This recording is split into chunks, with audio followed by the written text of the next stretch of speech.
sorry, don't leave me.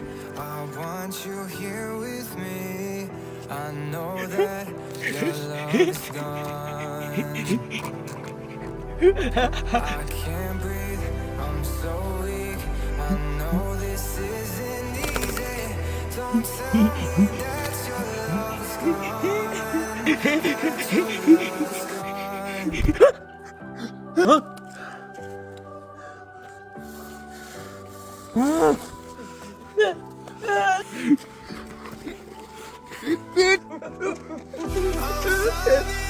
Don't leave me, I want you here.